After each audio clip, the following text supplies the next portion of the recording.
Greetings and welcome to episode 33 of the English Sovereigns podcast series. In this episode, we will look at the last of the Plantagenets, or the Anjous, depending on who you ask, namely King Richard II.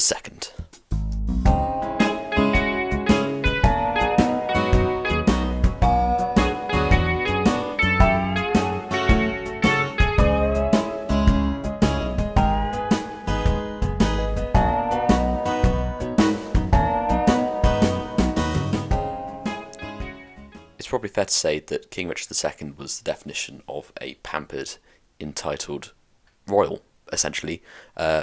He was the grandson of Edward III via Edward III's first son, the Black Prince, also named Edward, but Edward the Black Prince was expected to be king. He was the chivalrous, again, the epitome of everything his father represented, the chivalry of the age, the sense of symbolism around England. Like, he represented that, and he died a year before Edward. So Richard became unexpectedly the heir to the throne via obviously male primogeniture, and this suddenly meant he was bequeathed and bestowed with loads of titles, loads of lands, loads of money, loads of basically everything. And for a 10-year-old, being given all of that, especially being royal anyway, was quite a lot for Richard. So eventually, Edward III died in 1377, and then Richard became king. But of course, he was not mature, so there was a regency, and this was led by John of Gaunt, who was Edward III's next son, who was still alive. He was feared, and he was very powerful. His castle Kenilworth, which is near Coventry, was seen as a sort of embodiment of his power and strength. But this also kind of worked both ways, because it was seen as a lot of opulence, and he had all this privilege at the expense of the taxpayer, which is probably still an argument you can use today against the royal family or privilege. But yeah, especially when England's population had been halved, arguably by the Black Death, the burden of tax, was even more disproportionate against the peasants, and this wasn't so good. So from 1377 to 1381, there were no fewer than 4 separate poll taxes, which you might have heard of before when you consider 1990 and the tenure of Margaret Thatcher. But yes, they were first introduced in the reign of King Richard II, or at least infamously, and this caused the peasants to revolt. So poll tax, if you don't know, is where basically every adult has to pay a certain amount of tax, the same rate, whether you're a nobleman or a peasant, to the government. And yeah, this, like the poll tax riots of 1990, caused a huge revolt.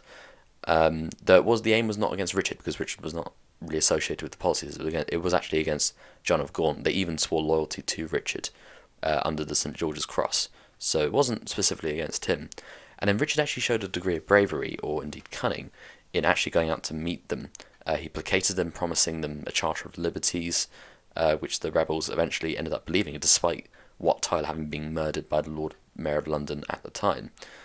So Richard personally led the rebels back to where they'd come from, and it all seemed really nice until Richard decided that this was very wrong and that the rebel leaders should be executed. So he mercilessly extracted the rebel leaders and killed them. And then this taste for power never left Richard, and probably along with his sense of entitlement, probably caused his eventual deposition himself. So he maintained the high spend, high tax regime that's kind of reminiscent of King Edward II, and he was warned about the parallels of King Edward II at the time. He also had quite a few favourites, De la Vere family, for example, and again, they just weren't particularly admired or respected by the rest of the court, but because the king liked them, they stayed in their position. But in 1386, it caught up with Richard, and Parliament forced him to sign ordinances, like they did for Henry III and indeed Edward II.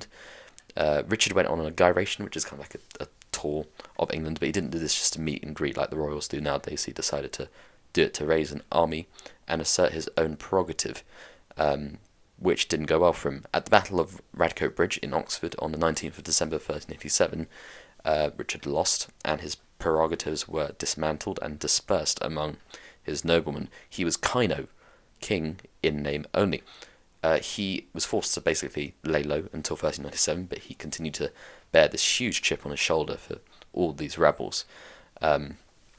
And he decided to, and this is where the Richard II play by Shakespeare, where the plot starts, and I'd love to do a literature review of that because it's one of my favourite Shakespeare plays, but that would be a whole different podcast.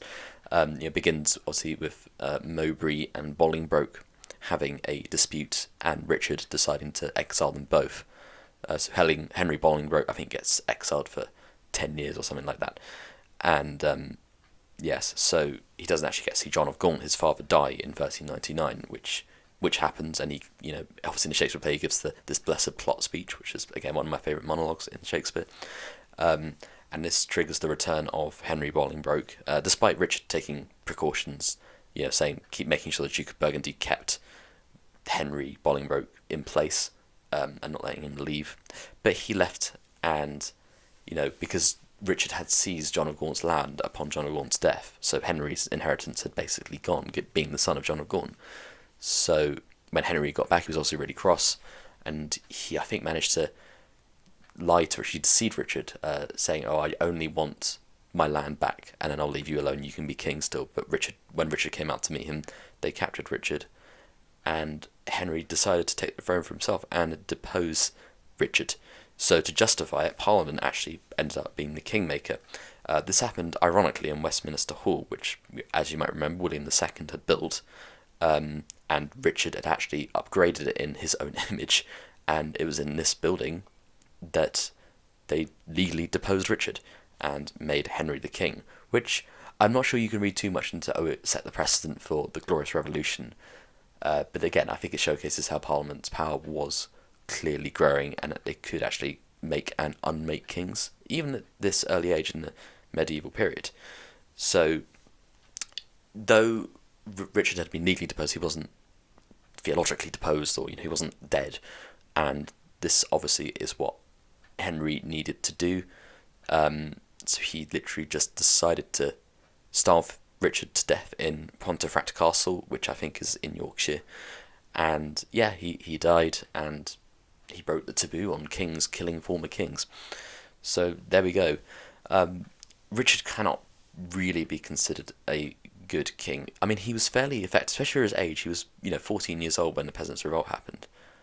It's fair to say he was quite effective there for his age, but, as time went on, his sense of entitlement, sense of absolutism, using England as just a backwater for his own resources, didn't really wash very well, and I think he could have maintained his throne. He'd just been a little more prudent, tried to govern as primus inter pares as Edward III had done, and been loved for it, rather than doing what he did, which is basically saying, "Oh well, I'm equal only to God."